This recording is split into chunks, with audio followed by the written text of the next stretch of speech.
Olá, boa noite. Eu sou o jornalista Cefas Carvalho e estamos começando mais uma edição do programa Conversa de Botequim. Toda sexta-feira, 19 horas, no Bardalos Comida e Arte, uma entrevista, na verdade, um bate-papo com alguém que faz arte, que faz empreendedorismo, política, como é o caso de hoje, em Natal e no Rio Grande do Norte. No programa de hoje, tenho a honra de entrevistar Fernando Lucena, militante político, ex-vereador em Natal, sindicalista, candidato a vereador, que vai falar sobre política, história de vida dele. Vamos primeiro receber nosso entrevistado, Fernando Lucena. Bem-vindo ao Bardalos e ao Conversa de Botequim. Boa noite a todos que estão nos acompanhando. Estamos aqui para fazer um bom debate. Isso. Do pescoço para baixo tudo é canela. Nossa entrar. Senhora, começamos bem. Vamos bem, vamos bem. Fernando Lucena é conhecido pela militância sindical, ele vai falar sobre isso. Vou fazer o registro aqui, o registro de sempre. O programa é num bar em funcionamento. Então aqui, quem quiser vir para o Bardalos, venha. O bar está funcionando. Quem quiser fazer pergunta aqui no Bardalos para Fernando Lucena, pode fazer. Peço só para passar para a produção, porque senão quem está em casa, quem está no celular, não vai acompanhar. A produção está aqui, anota.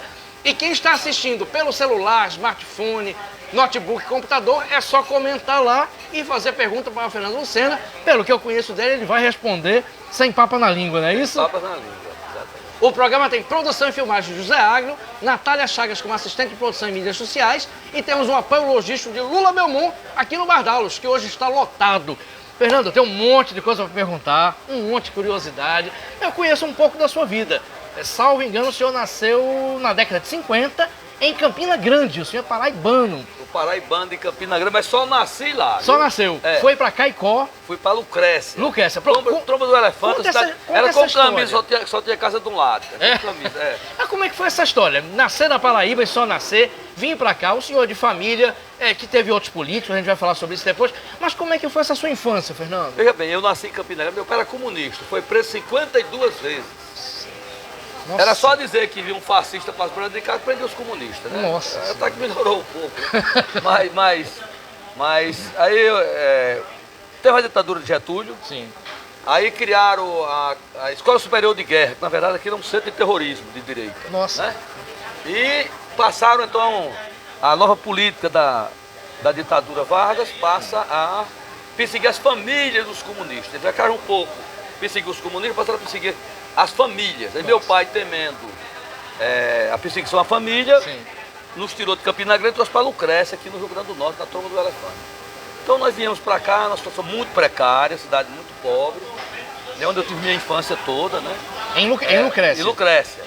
Então, de lá que nós começamos. Minha mãe, de Jardim de Piranha, sírio-doense, Sua mãe e a minha família, e a minha família do meu avô de Lucrécia. Então, tivemos que ir para lá e ficamos lá. Muita luta para estudar, muito difícil. Viemos para Caicó depois, os meus irmãos, etc. E daí eu fiquei até 68, quando minha mãe morreu. Aí eu veio para cá do estudante, aprendi a ler com 17 anos, né? E aí vim para cá do estudante, dentro do Partido Comunista. Aqui em Natal. Não, Caicó. Ah, em Caicó ainda. Tá. Uma vez estudante muito forte, 68, Nossa. né, que era grande luta, um embate, estamos da ditadura, greve de estudantes, 2.000 estudantes de Caicó, era uma luta. Era assim, ou seja, sim. Caicó puxava o movimento estudantil, tinha Manuel Bezerra aqui na casa do estudante e tinha gente lá em Caicó. Sim. Então, lá tinha resposta. Né? O exército secava o colégio, aquela coisa. Fui chamado várias vezes no batalhão de engenharia. Foi mesmo? Várias vezes. Isso com 16 anos, 17? 16, é uma loucura, né? E aí nós estávamos no embate mesmo, né? No partido, eu aprendo a ler, me encantei com as leituras, eu ainda fui aprovado 2 anos, porque eu li todos os clássicos marxistas. Que maravilha! Né? De Lênin, todas as obras, o Estado da Revolução, etc. Enfim, e aí a gente entra nessa luta. Sim. E eu nunca mais parei, porque aí chegou um momento que o então Cortez Pereira, que é o governador nomeado aqui pela ditadura, o Conselho Estadual de Educação proíbe os grêmios, eu era presidente do Grêmio Central dos Estudantes Secundaristas, né? Fecha esse Grêmio e eu tive que ir embora para o Piauí. Nossa. No lugar que eu pegava, a rádio que pegava na segunda faixa, né? Porque na primeira não tinha rádio nenhuma, né? Isolamento total. Nossa. O diretor chegou e disse, aqui sua transferência, se você tiver juízo, vai embora, senão você vai ser preso. Porque tinha um cabo, que era o Monte Salomão Gugel, que passou o Telex naquele tempo pedindo a prisão minha de Zé Bezerra, que foi prefeito de Janduís e tal. Sim. E aí vazou a informação, a gente estava numa disputa eleitoral no Grêmio e reunimos, fizemos um acordo onde o partido tinha todo o corpo, só a cabeça, que era um primo meu, estava de direita, eu não sabia que estava acontecendo nada. É bem engraçada essa história. Sim. Depois vem isso do governo Lula, eu me encontro com esse cara, ele, rapaz, que livro era esse que eu passei no concurso, primeiro lugar, engenharia na Federal, o cara disse, se você entregar o livro, se matricula, senão tá toda uma Ásia. Não sei de informação que tem na universidade aqui do Rio Grande do Norte. E ele não sabia que livro era esse. Passou. Aí ele veio, foi para Brasília, passou, aí fez o concurso para professor aqui da UFRN, passou entre os primeiros.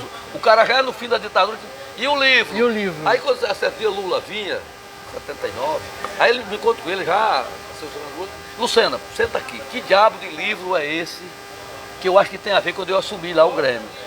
Eu disse, era o livro de ata, cara.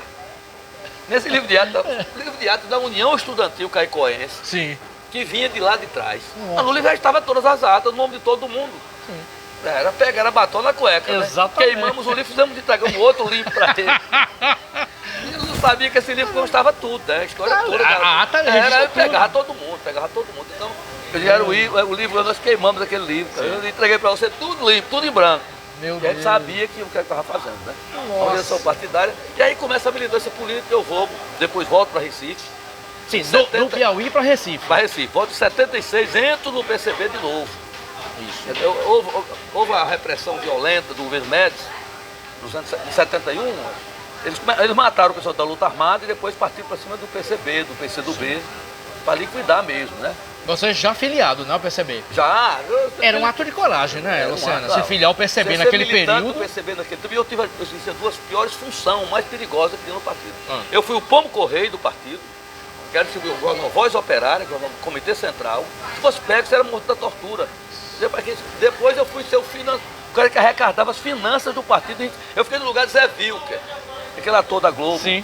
Aquele cara saiu, ele veio pro Rio de Janeiro, eu fiquei no lugar dele, né? Nossa. A função dele, que era arrecadar dinheiro do partido. E aí eu conhecia sobre o cara, pô, se você arrecada o dinheiro do partido, pouco que tinha, você conhecia todo mundo que financiava o partido. Exatamente. Era uma loucura. E o dinheiro... Essas duas funções eu não tinha chance naquela época de sobreviver. E dá para seguir o dinheiro, né? O dinheiro sempre dá para seguir. Exatamente. Então era essa foi braba que hoje se. Aí, Luciana, de Recife, você voltou para Caicó ou veio para Natal? Não, aí em 80 um racha no partido. Sim. Eu fico com a ala prestista do partido, Luiz Carlos Prestes e Gregório Bezerra. E Roberto Freire fica com a estrutura majoritária do Comitê Central. Sim. Então eu vim para aqui para reconstruir o PCB. Eu já vim em 85, já final da ditadura, etc. Sim. E aqui já estava tudo podre já. A direita do partido já tinha tomado conta. E aí terminei no PT. Sim. Eu terminei no PT. Mas vamos falar mais sobre a juventude. Fala um pouco. Você conseguia conciliar essa militância tão apaixonada, tão visceral com outras coisas, Lucena? Você conseguia se divertir, você ia à festa, dançava forró? Tudo. Tudo? Forró.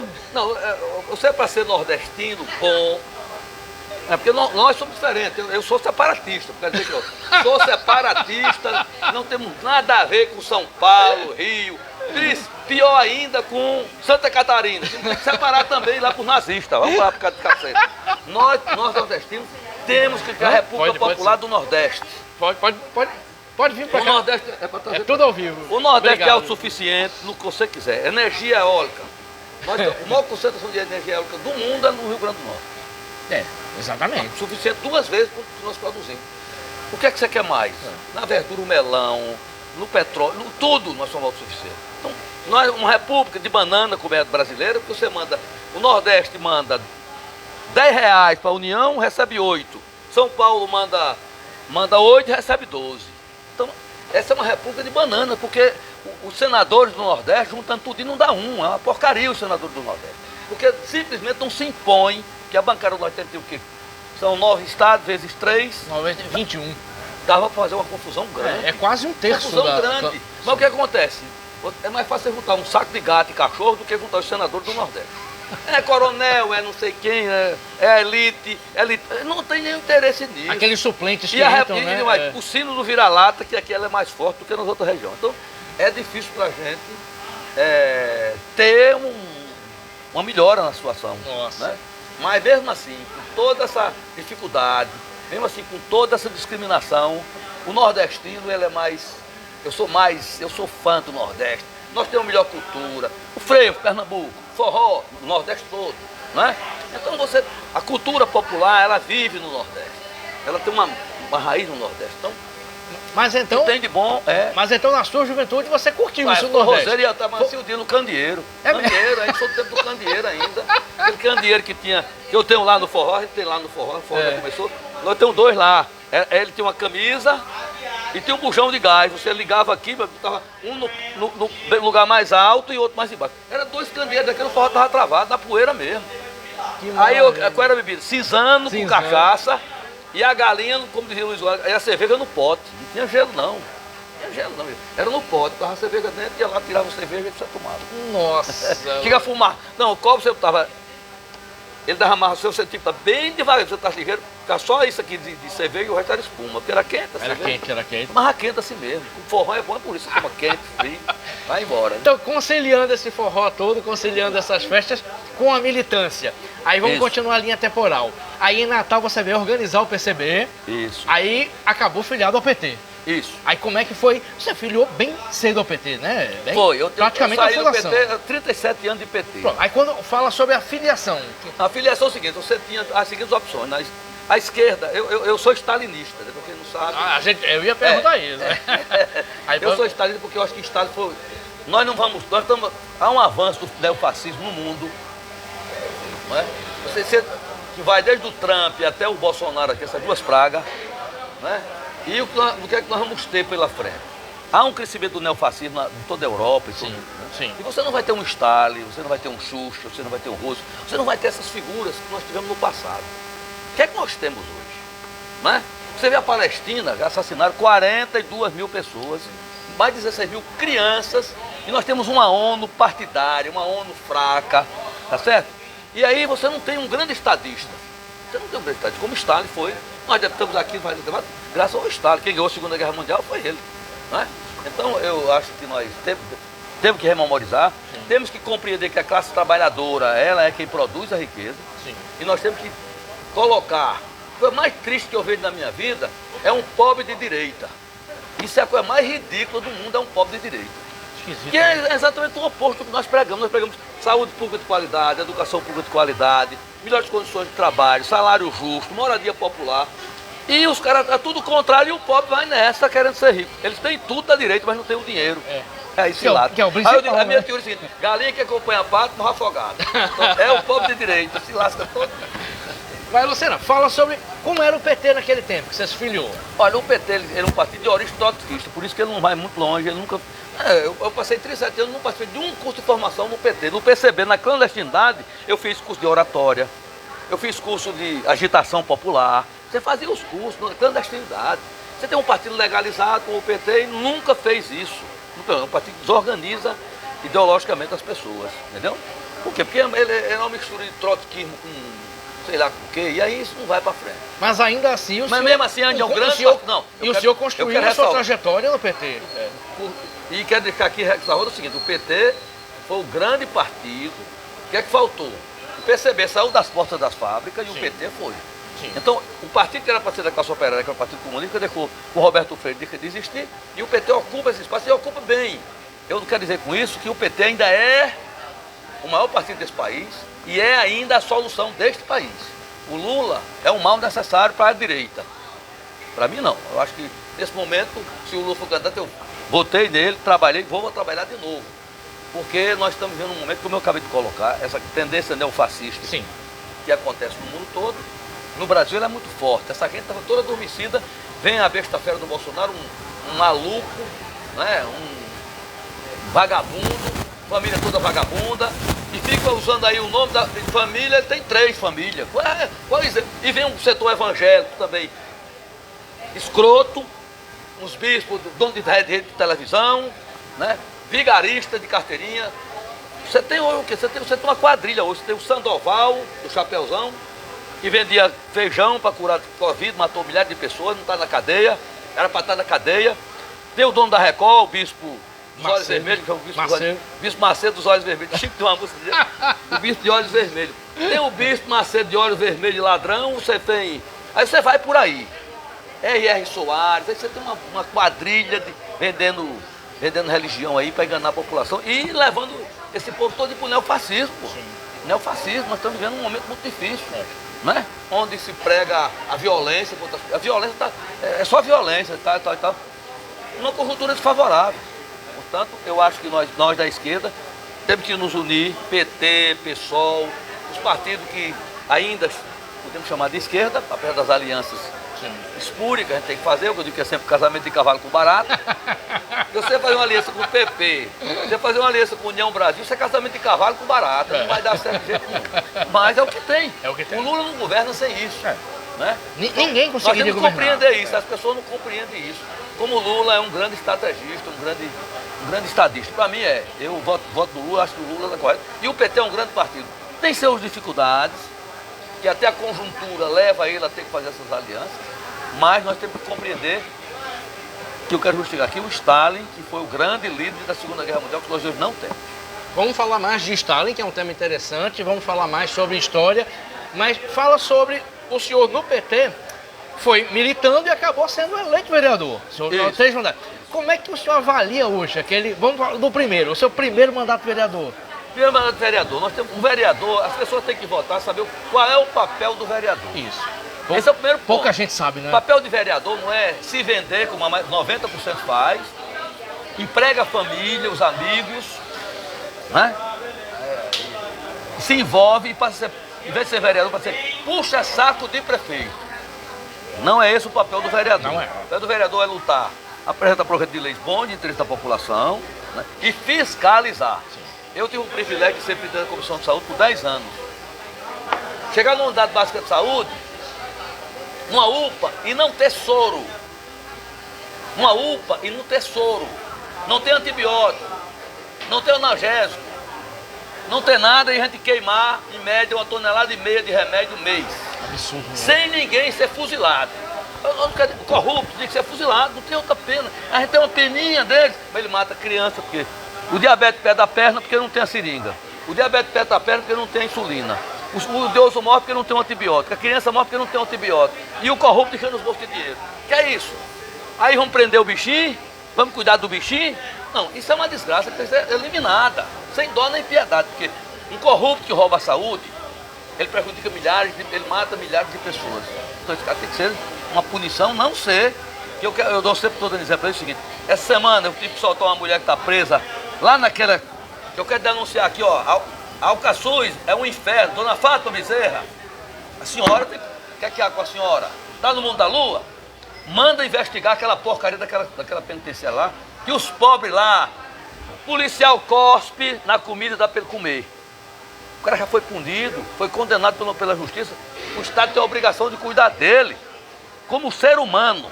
Policial, o agente cospe e dá 3 horas atrás para a pessoa comer. Eu digo porque eu tive com a mulher e várias provas. Nossa. A mulher presa, que um juiz no ar-condicionado ganhando um salário maior do que esse bar, nem leu o processo. A mulher tem um filho deficiente, que tentou um assalto, pegou 5 anos de cadeia, estava com 6 presas. 6 anos preso. E ela disse, 30% lá já era para estar solto. Mas não tem um advogado para fazer um habeas corpus. Ou comunicar ao juiz, que por sua vez não faz nada, nem o Ministério Público também não faz nada. E aí, Luciano, você tem um bocão, você fala de todo mundo. Eu só falo de quem não presta. Quem não presta pode ser juiz, pode ser Ministério Público, pode ser o Papa, pode ser o cão. Eu não quero conversa, porque eu acho que a justiça tem que ser para todo mundo. Não está na Constituição, para que essa porcaria dessa Constituição? Pobre, eu digo que você pobre, você que é pobre, tem que andar na linha como trem, meu filho. Se você saiu, você se lasca. Agora, rico pode desviar trem, tocar fogo em trem, quebrar trem, porque não acontece nada. Nada. O capitalismo é bom para o capitalista. O trabalhador, ele é um inferno. O capitalismo não resolve problema de ninguém, porque só é bom para quem tem muito dinheiro. E quem tem muito dinheiro faz o que quer nesse país. Nesse não, em todo país capitalista. Os Estados Unidos hoje mostrou-se quem é os Estados Unidos. A mentira americana que a gente engole pela Globo. O país tem mais população de rua do mundo. Mas não é rico. Mas não é o centro do capitalismo, meu amigo. Os Estados Unidos, que brasileiro babaca, pega um menino aqui, o que ele faz? Quando ele arranja classe média. Ele pega o menino dele e vai para ver boneco de pau lá nos Estados Unidos. O sonho, isso né? É uma piada. E pra Disney... Ei, Luciana, eu vou levar sua neta, você vai levar sua neta. Se for, não leve não. Neta de Fernando Lucena vendo boneco de pau nos Estados Unidos? Nem morto. Então eu quero dizer o seguinte, que essa mulher, eu estou dando vários exemplos, e aí tem algumas, todo tipo de violência contra esses presos. Aí eu pergunto, OAB, presta pra quê? OAB, você quer, presta pra quê? Pra nada. Eu sou sindicalista, meu filho. Mexa num gari pra tu ver o que é que eu faço. Vai lá, não deu o que eu quero, não, o salário que ele precisa ter. Mas a OAB não vai lá. Ministério Público, antigamente você tinha a pastoral pastoral carcerária, pastoral... Também, a igreja mudou de rumo, o treme-treme, que eu chamo aquele papa que morreu, o treme-treme, João Paulo. Morreu com 90 anos, e só entregou o poder quando morreu. Pensa o maior exemplo que aquele cara deu, rapaz. Nossa. Aí acabou as pastorais tudo, aí tá lá abandonado aquele povo. Ao Deus dará. Sim. Ao Deus dará. Mas você não está defendendo bandido? Não, eu estou defendendo o seguinte, o ser humano, que eu defendo o ser humano. Sim. Eu não quero saber se é gay, se é preto, se é branco. Para mim é o ser humano. Os comunistas têm uma vantagem. Não é racista, nem homofóbico, nem coisa nenhuma. Porque nós defendemos o ser humano. Os cristãos deveriam defender a imagem de Cristo. Foi um grande revolucionário em homenagem. Mas estão deformando ele, usando o nome dele para roubar, para enricar, para tudo que é safadeza. E eu sou contra isso. Eu acho que Jesus foi um grande exemplo que nós todos temos que seguir. Não é que é a defesa do ser humano, rapaz. Mas está lá abandonado aquele povo, ninguém olha. Todo tipo de... Se você viu as denúncias que tem da penitenciária de Alcaçuz, se eu for eleito, tomo posse num dia, no outro dia eu vou para lá. Vou entrar lá, nem que eu tenha que fazer uma greve de fome na porta dela. Mas eu vou entrar lá, eu quero ver aquilo lá. Para não entrar o celular, tira a energia da cela. Aquela teoria, o cavalo está com o carrapato, mata o cavalo. Porque o Estado, a polícia não tem condições morais nem técnicas de ir lá, porque o rico usa celular lá dentro, porque o rico tem televisão lá dentro, e o pobre não pode ter o celular porque desliga a cela dele, não tem luz, não tem energia, não tem nada, 6 horas da noite vai dormir, não tem mais nada, para não entrar o celular. Olha que hipocrisia, que canalice é essa. Aí o senhor é do PT, a governadora do PT, vai... Não tem P para mim não. O P que eu conheço é o P da dignidade, o P do respeito ao ser humano. Nós temos que respeitar os seres humanos. Nós não podemos simplesmente esquecer isso. Entendeu? Se a governadora não tem condições de comandar a polícia, troca o comando, troca. Que aqui há, rapaz. Será que nós não temos gente? Na polícia não tem gente boa, decente, que possa cuidar daquilo lá? Que o cara do Covid diz que não, aqui não tem Covid aqui, porque o cara morreu e não enterrava lá mesmo. Ou seja, tem todo tipo de canalice praticado por chamadas autoridades que eu não reconheço como autoridade. Quem não respeita a lei, a Constituição, para mim não é autoridade. Perfeito. Essa é a minha diferença de muita gente. E é isso que eu pago caro por isso, sabe? Você não tem ideia, como é caro você ser coerente e fazer as coisas direito nesse país. É uma das perguntas que eu vou fazer, o preço que você pagou. Tem pergunta aqui, Lucena. Carlos Lima, Carlinhos Bentivi, direto de Mossoró. Somos comunistas. Pergunte a ele sobre o nome dos irmãos dele. Quase ninguém sabe que ele é irmão de Jaime Calado. O pai já foi preso, isso aí ele falou. E tem Rui ainda. Quer falar sobre isso? Quero. Fala. Meu pai era stalinista, né? Por isso que eu segui a linha dele. Aí todo comunista que morria, ele homenageava dando um nome ao filho. Só para você ter uma ideia, como a ditadura Vargas, que ainda tem idiota por ele, grande Getúlio, é um canalha de quinta categoria.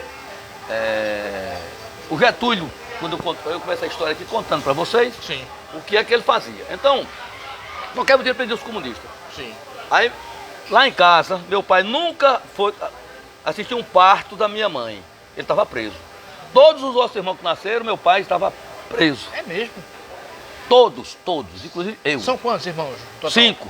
5 irmãos. Então, desses 5 irmãos, todos foram presos. Jaime Calado, tem uma estátua dele lá em Fortaleza. Lá na luta contra a ditadura de Getúlio, foi assassinado na praça, que é o nome dele lá, tem a estátua dele lá em Fortaleza. Jaime Calado. Rui Pereira, um grande revolucionário paraibano das Ligas Camponesas, de Gregório. Fernando Lucena morreu num ato de... Ele era... Por isso esse nome Lucena, que é da Paraíba, porque a Paraíba tem muito Lucena. Exatamente. E esse camarada foi organizar o aparelho clandestino, estava fechado, ele tomou água na torneira e simplesmente morreu. Nossa. Sem explicação nenhuma. Que isso? Né? Ari Pereira outra e a Lisa Branco, que era minha irmã. Essa é uma homenagem a Lisa Branco foi a única mulher da América Latina que lutou na Segunda Guerra lá na União Soviética, que enfrentou os nazistas na União Soviética. Ela foi condecorada por Stalin. A única mulher da América Latina condecorada por Stalin foi a Elisa Branco. Nossa. Ninguém sabe disso. Ela enfrentou as tropas nazistas na linha de fogo. Eu não conhecia essa Porque esse pessoal foi todo exilado daqui e muitos ficaram muito tempo lá, não voltaram para o Brasil. Sim. Então ela ficou lá. Ela se engajou nas tropas lá e enfrentou o nazismo de cara a cara mesmo, peito a peito. Então o Estado condecorou ela. Todos os nomes de vocês são... Em homenagem a comunista assassinado, ou pela ditadura, que algum morreu por algum motivo, mas em homenagem aos camaradas comunistas. Eu não sabia que companheiro aí, quero agradecer a ele e dizer que é isso aí, camarada. Aí deixa eu complementar a pergunta do Carlinhos, BenTV. Como é seu relacionamento com seus irmãos? Como é seu relacionamento com o Jaime? Jaime tem foi um direcionamento político diferente do seu. Bem. E meu pai criou a gente o seguinte, ele dizia, ó, meu filho, se houver uma revolução e qualquer irmão seu ficar do outro lado, fuzile ele. Seu pai dizia isso? E eu quero só dizer pra você o seguinte, você não fuzila os irmãos dos outros? Por que você não fuzila o seu? Se houver uma revolução, não fique do outro lado que se réia. Nossa, é isso que eu quero dizer. Não, porque é o seguinte, você não a vida não é só palavras, são atitudes. São atitudes. Então lá em casa eu tinha um pacto com o Rui Pereira, que era o diplomata. Quando a gente ia conversar todos os irmãos, tinha que não falar de política. Porque não terminava em paz a reunião. Porque eu sempre fui mais à esquerda, eu sempre fui mais. Não é? Eu sou muito coerente com o que eu faço. Fala sobre Rui. Eu tive o privilégio de entrevistar Rui. Foi, né? Quando eu trabalhava pro Jornal de Natal e Rui era secretário estadual de saúde. Era. Aí teve aquela tragédia, né? O Rui era um grande cara. O Rui era um grande cara. Fala sobre ele um pouquinho. O Rui era um diplomata. Ele no enterro dele estava lá Rosalba Ciarline, os cristãos. Rosalba Ciarline, o MST e Zé Agripino. Ou seja, ele conseguia. Era um conciliador. Ele era um gentleman, era o jeito dele. Coisa que eu não faria. Nem faço. Eu sou o lado oposto dele. Não me chame para certa mesa que eu não vou. Certas pessoas também que eu não vou. Nem quero conversar. Viva a vida dele lá. Não tenho nada contra, mas também não tenho nada a favor. Você não aceitaria um convite de Zé Agripino para jantar? Não, mas eu quero contar um fato aqui com o Zé Agripino. Eu quero saber. Em 98, de uma PEC dos vereadores. E hoje nós temos 29 vereadores. Graças a essa PEC, que foi feita por Renato Dantas, que era um cara altamente inteligente. Não era de esquerda, mas essa PEC foi o Renato que escreveu e fez. Era polêmico, né? Era cheio de confusões. Cheio de polêmica, mas a gente acaba seríssimo. O que eu disse é o seguinte, ele fez essa PEC, não aumentou um centavo e aumentou no da representatividade popular. E então a gente foi, e aí tinha um senador lá, como era o nome dele? Que era do Ministério Público, que foi pego, foi preso. Daqui do Rio Grande do Norte? Não, de outro estado. Zé Agripino é da Comissão de Justiça do Senado. Sim. Comissão de Justiça. E eu por falar muito, vou estar logo na Comissão Nacional desse movimento. Eu, Renato, Joca, daqui do estado tinha 3 nessa comissão. E aí tinha que ir falar com o Zé Agripino, porque o cara lá não queria colocar em votação a PEC. Sim. Eu digo, rapaz, eu não vou não. Eu bato muito com o senador Zé Agripino, ele vai me destratar e vai ter uma confusão, você é preso lá no gabinete do homem. Mas me surpreendeu, porque é uma coisa. Minha mãe me criou dizendo o seguinte, meu filho, 2 coisas que você não faça nunca. Não minta, que mentira tem pernas curtas, nem roube. Não pegue no que é alheio na minha época, quando era menino. Não pegue no que é alheio, não é seu, não lhe interessa. E a minha vida se pautou nisso, ok? Mas eu sou um cara verdadeiro, né? Sim. E aí eu disse, Renato, o senador tem todo motivo para não deixar nem eu entrar no gabinete dele. Porque ele veio da ditadura, eu dei divergência política com ele. Eu sei que um dia, você vai ter que ir, porque está em pauta. E se o senador Zé Agripino não entrar na jogada, para forçar o Demócrito Torres, um bandido lá. Demócrito Torres, isso. E aí o cara disse, eu não boto em pauta isso aqui. Aí você tem que falar com o Zé Agripino. E você é da Comissão Nacional. Como é que você não vai? Vai, não vai? Renato, eu garanto a você que ele vai te tratar bem. Eu vou. E fui. E tinha um programa aqui que o cara fazia na TV aqui, a tapa de luva. Né? Eu achava que no mínimo ele ia ser frio comigo, ia me destratar. Eu estava preparado para isso, já estava com a resposta pronta. E ganhei com a resposta pronta, certo? Mas quando eu cheguei no gabinete do senador Zé Agripino, ele veio de lá, dirigiu-se a mim e me deu um abraço e disse, olha, eu queria dizer que você seja bem-vindo, que eu lhe admiro porque você é verdadeiro. Você é um cara que eu lhe admiro. Pode doer na sua cabeça, eu lhe admiro. Você é um cara autêntico, decente. Meu amigo, eu não entrei no sapato porque não cabia. Mas foi um tratamento assim especial. Coisa que eu tive um pega com o Zé Genuíno, né, que eu mandei ele enfiar a estrela do PT no fiofó. Porque eu fui lá falar com o cara educadamente e o cara destratou todo mundo. Aí eu olhei, me uma coisa. Aí disse, você é do meu partido? Eu digo, não. Porque o PT que eu faço parte não é indecente como você, não. Pega essa estrela aí, filho. Enquanto eu tive esse embate com alguém do PT, o Zé Agripino me tratou assim, de uma maneira, né, que o cara quis dizer isso. Eu não esperava, nunca ouvir essas duas histórias. Nunca, mas é verdade, por isso que eu digo a verdade. Não, o Zé Agripino me recebeu muito bem, me tratou muito bem. Eu saí dali assim, como digo, porra, isso foi uma tapa de luva, porque eu imaginava pelo menos ser frio comigo. Mas não, pelo contrário, ele foi autêntico, me tratou muito bem, resolvemos. Ele foi para a Comissão de Justiça, forçou, o cara botou em votação e nós ganhamos e aprovamos a PEC. Okay? Então eu quero só dizer aqui que a vida é assim. Eu digo também outra ressalva que eu faço aqui. Em todos os partidos tem gente boa e gente ruim. Todos os partidos tem gente boa e gente ruim. Gente ruim é ruim em qualquer partido. Concordo. Ou em qualquer lugar. Em qualquer lugar. Só em qualquer lugar. Jornalismo também tem. Também tem. Aí é uma praga que jornalista tem. Rapaz, pense numa classe que tem gente ruim. Advogado e jornalista. Concordo. Pessoal aqui concordou. Renan Oliveira, que tá aqui. Tem, rapaz. Tem jornalista. Tem uns cabras aí que eu vou dizer uma coisa, viu, meu amigo? É muito sem vergonha aqui pra nós. Caba de peia. Tem caba de... Porque eu ganho... Quanto é o salário do jornalista? O piso é horrível. Os garis da Urbana ganha mais. Eu já chequei, eu vim pra cá pra dizer isso. Mas ele se acha assim, o dono do mundo. Aí ele julga e condena você sem nem lhe conhecer. Teve um aqui que passou, eu briguei com ele 2 anos. Ele fazia Roda Viva do jornal do Diário de Natal. E eu tinha uma coluna do jornal de hoje que eu comprei por 1 ano, porque senão o cara tirava do ar antes. Eu comprei, por 1 ano, tá? Fizemos um embate grande, até que fizemos um acordo no fim, ele teve que fazer um acordo. Nunca dei bom dia a esse cara me esculhambava. Pelego. Do Roda Viva. Ninguém nunca me chamou, ele me chamava de pelego. Sei quem é. Fazia o expurgo, não sei o quê, stalinista sem futuro. E eu do outro lado, baba-ovo da ditadura, filho da mãe, enfim. Mas o cara nem me conhecia, Uma troca de gentilezas. Troca de gentileza, porque eu já disse, a minha teoria é o seguinte. A melhor defesa ainda é o ataque. Então, quem vem para cima de mim, venha seguro, que eu não tenho medo nem do cão chupando manga. Isso quando eu era jovem, não tinha agora 70 anos. Eu não tenho medo de ir pro inferno, não tenho medo de morrer, não tenho medo de nada disso. Ninguém se engane comigo, que eu não... Aqui o cara resolvido. Aí outra semana eu digo, rapaz, se eu tivesse 30 anos a mais, eu ia criar a igreja, uma igreja para ficar mais rica que a de Macedo. Então, não estou de brincadeira. Mas eu ia criar a igreja do livre-arbítrio. A minha mulher chegou e disse, como é que é, Luciano? Eu descobri que o espírito não morre. Se o espírito não morre, não tem problema nenhum pro inferno, tem? Não morre. Pode ir pro purgatório, sofre um bocado. Pode ir pro céu, ainda tem o privilégio de voltar. Isso é a melhor coisa do mundo, é o livre-arbítrio. A lógica... Tá na Bíblia, não é ou não é? Nunca tinha pensado nisso, a lógica... Já tinha pensado nisso? Não, nunca tinha. Mas eu também não vou se a minha alma não morre.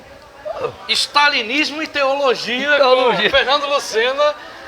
Tudo gratuitamente no Bardal. Tudo junto. Renan Oliveira, que está aqui. Isso. Gostaria que Lucena contasse a história do jingle de campanha. Renan cantou ontem o jingle de campanha aqui, que acompanha há tantos anos, cantado por Cristal. Fui fotógrafo de rua na última campanha do deputado, algo que me dá muito orgulho. Fala desse jingle. Companheiro, esse jingle todo Natal já conhece. Eu voto nele de coração, ele luta pelo povo, pobre que tem mais valor, né? Então é um jingle que realmente... E o que é interessante, esse jingle eu fiz ele em 2004. Fui eleito 3 vezes seguida, usando esse mesmo jingle. Quem compôs o jingle? Esse jingle foi daqui presente, Robério. Foi Robério que compôs o jingle? Robério e um Gari. O Gari fez a letra. Sim. O Gari fez a letra. Carlança faz parte desse jingle. Tá aqui o autor do jingle. Aí Robério. Robério, eu tô falando que ele perguntou qual é o autor do jingle. Ele luta pelo povo, aquela minha músicazinha que todo mundo conhece. E eu tô dizendo que foi um Gari que passou para você, que você botou a letra, sentaram ele e o Wilson e fizeram a letra, e ele foi quem comandou tudo isso, foi Roberto. Grande Roberto. Sim. A melodia, ele botou a melodia. O restante botou na voz de cristal Que foi um sucesso. Valeu, Robério.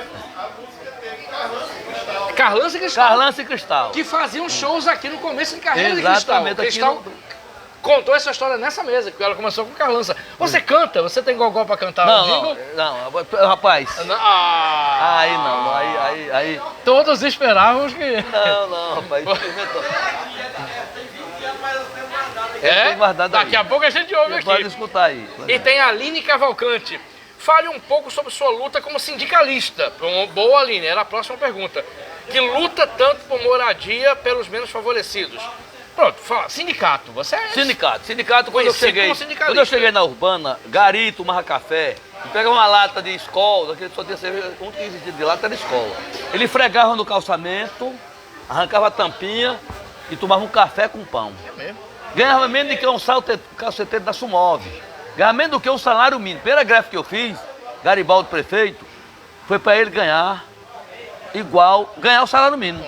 Isso foi anos 80, né, Luciano? Faz tempo. Exatamente. Isso já tem 40 anos. Já tem 40 anos, né? Hoje o Gari da Urbana ganha mais do que os jornalistas. Todo mundo ganha mais jornalista. Vou pegar o ônibus como referência, que eu trabalhava uma luta grande aqui. Era eu, Júnior Rodoviário e Irã Vigilante. Esses 3 sindicatos puxavam todo o resto para mais. E então o Gari da Urbana ganha menos do que o cobrador. Sim. Hoje o Gari da Urbana ganha mais do que o motorista. Por quê? Porque Júnior perdeu a eleição, os pelegos pegaram o sindicato e seguraram. A mesma coisa aconteceu com os vigilantes. Então nós estamos muito distantes deles. Pra você ter uma ideia, esse ano eu fechei 8% de salário para toda a categoria e 10% do vale alimentação. Ninguém no Nordeste conseguiu isso ainda, nem no Brasil. É o maior reajuste de salário que eu consegui até hoje. Eu me orgulho muito disso, da minha categoria, que eu é respeitado e como deve ser. O Gari hoje vive bem, o vale alimentação dele é R$730, só o vale alimentação. Muito bom. Né? Então é uma conquista muito grande. Mas é luta, plano de saúde de graça. Mas não vem fácil não, é luta, né? Não, é muito. Sindicato é luta, porque né? a prefeitura é a mesma, tem vários sindicatos, então tudo salário mínimo. Eu gosto de comparar assim, porque mostra, como ela fala, do que é a mobilização, do que é a organização sindical. Sim. O trabalhador tem que estar no seu sindicato, ter consciência de classe, né? E a importância que ele tem na sociedade. Opa, olha aí, queijinho. Rapaz, gosta de queijo, Luciano? Mas, rapaz, filho de pobre come tudo que lhe dão, sabia?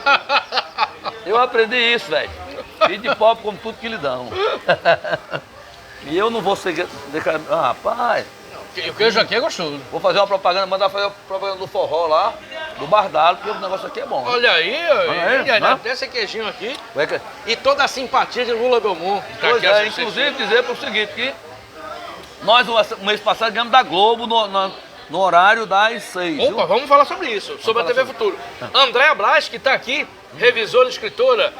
Luciana, fale sobre seu programa. É sobre isso. O forró já começou e a importância do projeto Futuro Nordestina. Primeiro fala sobre o que é a TV Futuro, nem todo mundo conhece, e o que é o programa O Forró Já Começou. Veja bem, nos anos 80 nós criamos aqui, a gente tinha a Casa da Música Popular Brasileira, Casa da MPB. Eu já tinha fundado o Forró do Povo em 80, lá em Olinda. Eram 5 estudantes, todos do partido. E aí dizemos, rapaz, tá aqui tudo lascado, demorando nesse apartamento. Vamos inventar algum negócio para ganhar algum dinheiro? Aí era a hora da discoteca, Dancing Days na Globo. Meu amigo, Olinda tinha mais de 30 discotecas. Você dançava discoteca? Não? Nem gostava, nem gosto. Mas só forró? Só forró. Aí, sentamos lá, vamos fazer o quê? Figueiredo tinha ido em Olinda. O ditador Figueiredo. Sim.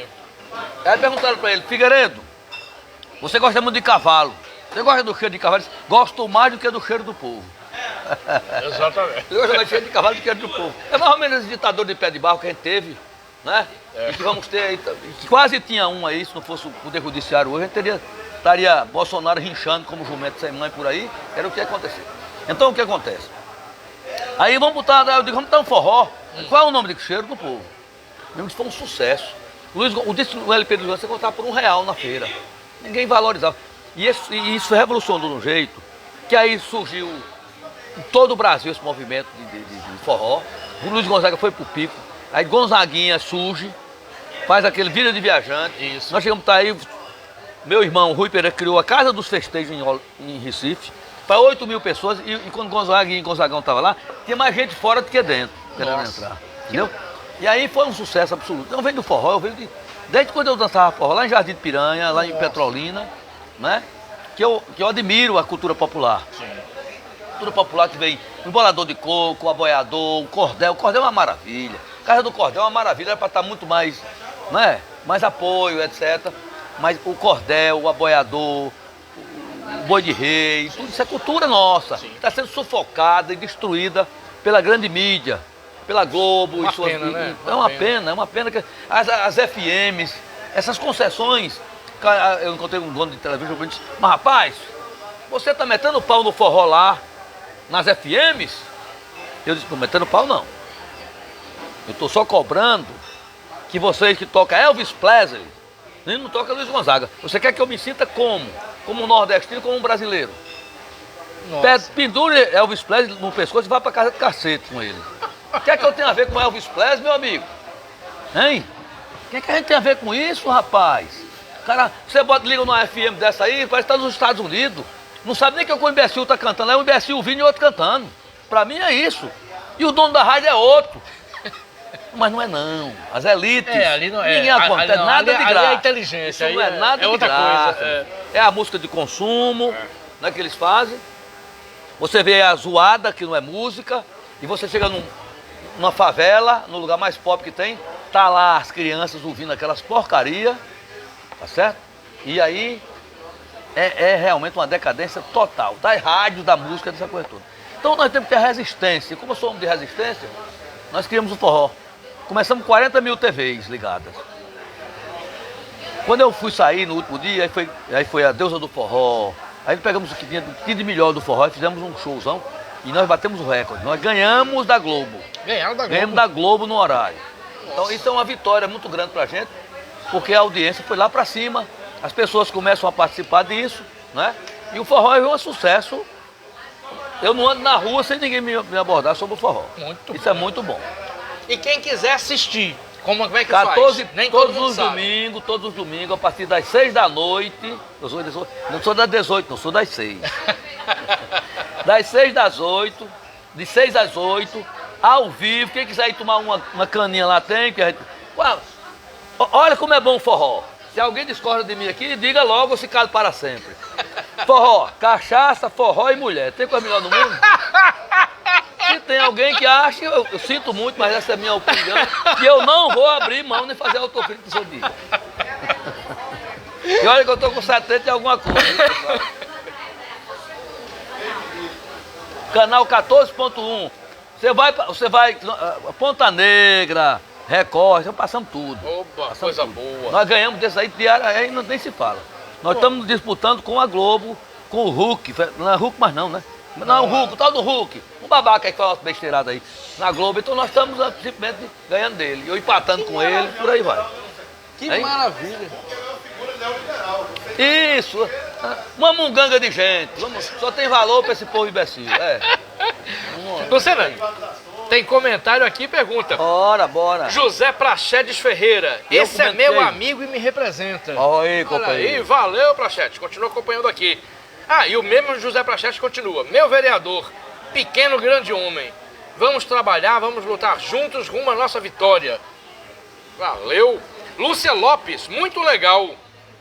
Valeu, Lúcia, continua ligada. Naldo Tratorista. Está assistindo. Naldo Tratorista. Companheiro, nosso lado da apresentação. Que maravilha. Você está dirigindo o proletariado e as massas. Olha aí. Naldo está falando, boa noite. Companheiro, juntos somos mais fortes. Valeu, Naldo, continua acompanhando aqui. Companheiro. Marcos Antônio Pereira da Silva, vamos à vitória. É o Marcos do PSOL que foi vereador? Não sei. Nossa, Marcos Antônio? Marcos Antônio? O nome me lembrou o Marcos do PSOL. Grande camarada. Se for ele, abração. Companheiro. Se for outro, me perdoe. Valeu, Marcos Antônio. Continua acompanhando. E Aline Cavalcante. Fernando, fale um pouco sobre suas propostas para os próximos 4 anos. Tá, Aline, deixa eu deixar essa por último, porque essa vai fechar. Luciana, deixa eu fazer uma pergunta para você. Eu fui repórter político no Correio da Tarde, no Jornal de Natal, depois no Potiguar Notícias. Cheguei a cobrir a Câmara Municipal várias vezes.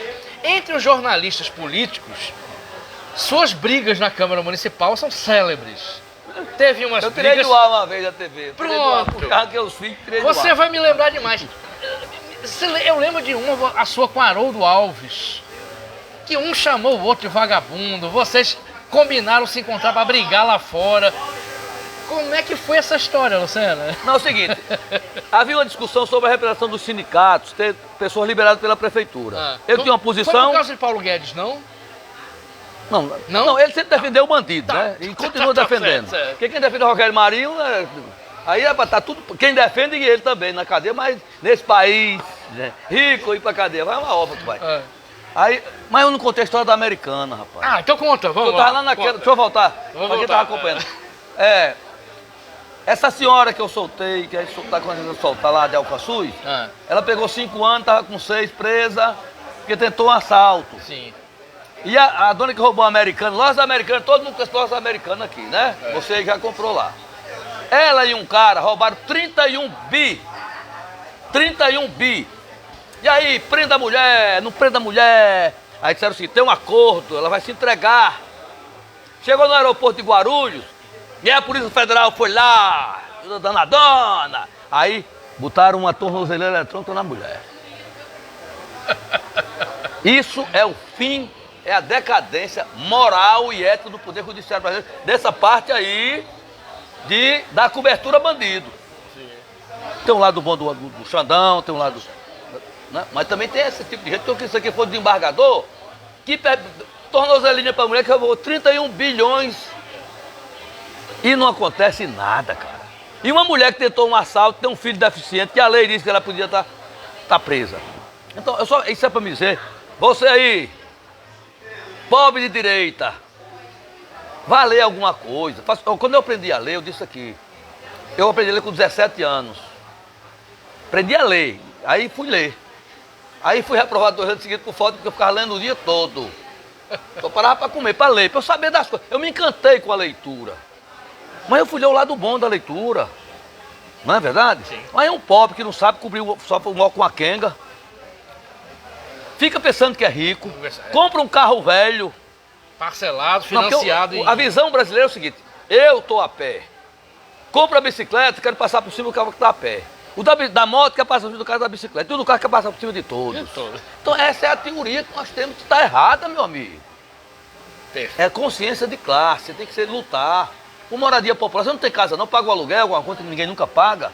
Só sabe o que é isso. Eu quero voltar a essa questão da habitação popular. Sim. Nós tínhamos no Leningrado, uma luta grande, 1.200 famílias, o de Rio Maranhão. Fiz várias ocupações e eu fui ler um relatório do meu julgamento, né? Entraram contra mim, 43 processos. Né? Por exemplo, um que dizia que defender pobre para ter um teto era coisa de terrorista. Então, aí eu chego à discussão com o Haroldo. A discussão com o Haroldo foi o seguinte, ele foi falar mal, discussão com o Haroldo Alves. Foi falar mal do Cid Limp e ele tinha feito uma festa para comemorar o aniversário do sindicato do crime. Todo mundo sabia disso aqui. Aí ele sentou o pau no Cid Limp em mim, eu entrei e pedi uma parte, ele deu, eu digo, amigo, meu sindicato tem CNPJ, sede própria, 30 convenções coletivas registradas no Ministério do Trabalho e o seu não tem nem nome, nem CPF, nem coisa nenhuma, estava lá na sua área. Aí ele ficou mal e bibibi, foi um pau da porra. Porque, veja bem, eu vou para a Câmara, não é para puxar saco de prefeito, não. Não é para isso que é eleito, não. Ou se vier pregar a família, não.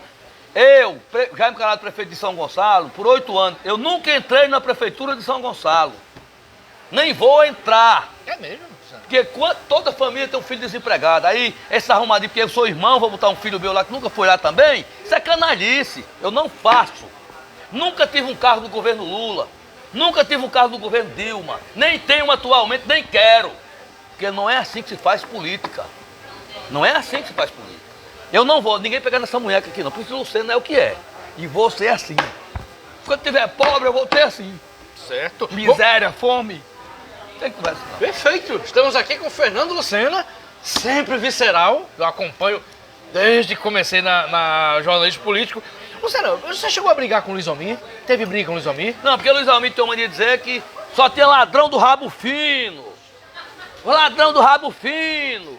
Aí tem um negócio dos gafanhotos que ele tá fazendo parte junto com o Fernando Freire, que ele tá preso, eu acho. E tinha saído, eu digo, ô Luiz, acaba com essa lorota aí. Por que você não faz do ladrão do rabo grosso? E os ladrão do rabo grosso, onde é que estão? Aí ele ficou 3 dias doente de cama e mandou o Paulinho Freire, era o presidente. Diga, Lucena, não tem acordo, é só não falar besteira. Eu tô aqui para defender o povo. Eu vou dar um exemplo aqui, quando Nevaldo Rocha morreu. Nevaldo Rocha ninguém sabe, queria que eu nesse momento para homenagear. Viu uma Aparecida dentro da CUT, que o Cid Lipe levava uma Kombi de sacolão para as mulheres. Naquele tempo não tinha respirador e as mulheres, as costureiras, 2 bolas de tecido nos pulmões, mulher com 30 anos morrendo sem fôlego. E ele não pagou as contas. Quando ele morreu, deu uma fila, tinha vereador de óculos escuros. Vereador sem vergonha, de óculos escuros, para homenagear Nevaldo Rocha. Tava uma farra. Eu entrei lá. Queria uma parte aqui, que é o outro lado. O empresário Nevaldo Rocha, muito um santo Nevaldo Rocha, que toma um cafezinho do vigilante. Me dá esse cafezinho aqui. Você está trabalhando? Nevaldo Rocha, que essas mulheres, passamos um ano na chuva na Salgado Filho. Quando ele fechou, quando deixaram as mamatas que ele hoje tem, o senhor Flávio Rocha tem um avião com 40 passageiros, que nunca deu um prego numa barra de sabão, vagabundo de carteirinha. Aí ele pega um avião aqui e vai para Miami, que ele mora lá, na sexta e volta na segunda. Um avião para sentado no banco traseiro lendo no jornal. E aí vai vereador, canalha, que recebe dinheiro para comprar voto, homenageando Nevaldo Rocha. Esqueceram as mulheres que morreram com 30 anos, que não respirava, com 2 bolas de tecido nos pulmões, que ele não tinha condições de trabalho. Eu vi mulher mijando em pé com o Ministério Público do Trabalho, fui visitar. Fila de mulher, 2.000 mulheres trabalhando, tem 10 banheiros, na fila 3 minutos para mijar. Isso é escravidão branca. Aí o cara de óculos escuros, que é Nevaldo Rocha, eu disse, essas alturas tá chegando nas profundas dos infernos, e o diabo que o carregue, uma praga dessa. Aí, Lucena é demais, mas eu tenho que defender quem? As costureiras, não estou lá com o Nevaldo Rocha não, eu quero que ele vá para o inferno mesmo. Então, essa é a diferença que eu quero dizer, que para que fecha o vereador, não. Você escolhe se você quiser. Quer votar em Haroldo, tá aí, reeleito, vai ser sempre. O que eu posso fazer? A dificuldade que a gente tem é essa, que eu sou diferente. Perfeito. Agora, estou brigando para voltar para lá para confusão de novo. E bota diferente. Defender quem está votando em mim. Vota sabendo quem eu sou. Perfeito. 1 hora já, produção? Nossa senhora, até passou? Ligeiro, né? Ligeiro só coisa de bacurim. Ligeirinho só coisa de bacurim. Mas tem muita história para contar ainda.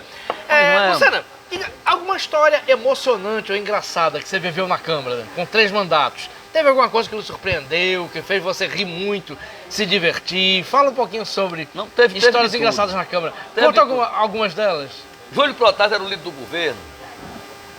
E ele fez um acordo, meio daqueles espúrios, com os empresários para tirar os camelôs das ruas. Né? Sem avaliar, sempre tentar os camelôs do Alecrim, o Alecrim acaba. Né? Camelô é a coisa mais bacana do mundo. E eu sempre defendi o genérico. Ora, se tem uma camisa do jacaré, aí R$400, aí o cara faz uma por 30 com o jacaré, mesmo que a boca meia torta, qual o problema? Eu vou defender o jacaré, eu vou defender o sapato. Nike! Eu tô com aqui, não sei nem se é falso, não. Eu quero que seja. Ganhei de presente para andar a campanha, mas eu quero que seja falso mesmo. Mas se rear pra lá. Imposto, que imposto? Que imposto? Então era um golpe que eu dar nos camelô. Sim. E eu fui pro debate, e vai e vem, e era de regime de um jeito, tudo combinado. Tudo combinado, e aí lá se vai, tudo combinado. Eu vi que não tinha jeito, eu disse, só tem um jeito aqui. Aí eu fui, parti pra cima, começou a sair tapa. Como é que foi? Eu corri de tirei a TV do ar, puxei os tirei a TV do ar. Tirou a TV do ar. Tirei a TV do ar. Aí suspendemos a votação e o que aconteceu? Vazou as informações, a gente não pelo fato do meu argumento de que os camelôs têm que ter seu emprego, que as pessoas vivem disso. Tem uma alternativa? Não, tá, tudo bem, vai sair daqui, não vai vender mais não, vai pra onde? Isso aconteceu uma vez também, que daqui, uma ocupação que hoje é o Jardim Progresso, foi eu que fundei o Jardim Progresso, ninguém sabe disso. A gente ocupou ali em frente a Vincunha e Garibaldi, que o cara mais ruim dessa história é Garibaldi. O pior dos alvos é Garibaldi. Garibaldi é o cara mais ruim, se você quiser ler aqui. Opa, vamos deixar isso pro final, né? Pro final. É o cara mais ruim desse estado. Ele pegou 5 ônibus ou 6 mais ou menos, e eu estava nessa ocupação. Polícia Militar jogou tudo dentro desses ônibus, e aí eu peguei um advogado do sindicato e fui pra lá. Aí o advogado disse, Coronel, o senhor vai levar esse pessoal pra onde? O coronel não sabia, coitado. Olhou assim, sabe que eu não sei? Mas coronel, isso é um sequestro coletivo. Isso é um sequestro coletivo. Essa é uma das grandes histórias. Resultado, foi que se negociou para levar para onde é o Jardim Progresso hoje. Sim. E eu fui conversar com ele, sabe o que ele disse? Isso é o seguinte, rapaz, lá não tem água, mas o governador, lá não tem água, lá não tem luz. Lá não tem, né? Pode ficar no escuro, essas crianças. Só de deu um ônibus só de crianças. Você vai levar isso. Aí vai aparecer um político que vai ligar a luz, vem outro que liga a água, vem outro que faz o calçamento, vem outro. O governador dizia um negócio. Aquilo era do Estado. Quando nós chegamos lá, companheiro, o Jardim Progresso, você vai andando aqui, vem, aí faz isso a rua. Aí faz isso, aí faz isso. Porque a gente ia construindo os barracos aqui, aí tem um cabo com a 12, 100% e aqui não passa. Nossa. Eu ia expor um cidadão comum, enfrentar o cara com a 12. Então eu estou dando exemplo assim de lutas. Sim. Que a gente tem que mostrar aqui. Então o Jardim Progresso, fomos nós, eu e Edgar, que esse camarada morreu há 3 anos atrás, grande cara, vivia isso, né? E conseguimos fundar o Jardim Progresso. Eu quero mostrar para você como é a luta do povo, como é que a gente tem que impor muita coisa, viu? Perfeito. A gente está indo para a reta final do programa, mas tem mais pergunta aqui ainda. Tem gente perguntando aqui. Agora chegou a cerveja agora, rapaz, começou então, aí vamos ficar mais um pouquinho, né, então. Não é isso? Agora que tá ficando bom o negócio, você quer acabar o negócio. Mas só eu tô bebendo, né? É, só você. Eu só bebi bebida quente. Cerveja só pra ficar mijado, não dá certo não. Flávia Capistrano, Lucena, nosso vereador. Aí, valeu, Flávia. Continua ligado aqui. Isso. Renan Oliveira, Lucena é autor da frase: se correr, o Xandão pega. E se ficar, o Dino come. O Dino come. Essa frase essa é a frase nacional. Eu queria prestar aqui uma homenagem aqui a 2 caras, bicho. 2 caras. Você quer pegar um bolsonarista daquele porra louca, como são, eles já são, né? Sem miolo, miolo de pote. Você fala em Xandão, perto dele ou de Dino. Rapaz, esse cara tem um medo. Rapaz, eles correm, viu? E esses 2 caras seguraram esse país. De ter hoje a gente vê um golpe. Né? Esses caras foram. Todos nós temos. O Poder Judiciário brasileiro hoje, nessa parte aí, está de parabéns. Concordo. O Supremo Tribunal Federal hoje é uma instituição que está segurando a onda deste país ainda. Concordo. Evitou o golpe, está mantendo o Lula, está mantendo a democracia. Então, viva o Poder Judiciário brasileiro hoje. Perfeito, bem registrado. Wilson Duarte, Lucena, sempre na luta do povo. Valeu, Wilson, continua ligado aqui. Carlos Lima, o Carlinhos Bentivi, direto do Mossoró. Se a gente tivesse um Glauber Braga? Melhor deputado do Brasil. Ótimo. O pessoal hoje teve, ó, o DIAP, não sou eu não. Primeiro, segundo e 3º lugar. Os 3 melhores parlamentares do ano de 23 foram do pessoal. Então, e o Glauber é um desses, né? Sim, ótimo parlamentar. O cara que teve coragem de chamar Moro de ladrão, quando só eu e ele chamava. Só ele chamava. Como é que foi essa história?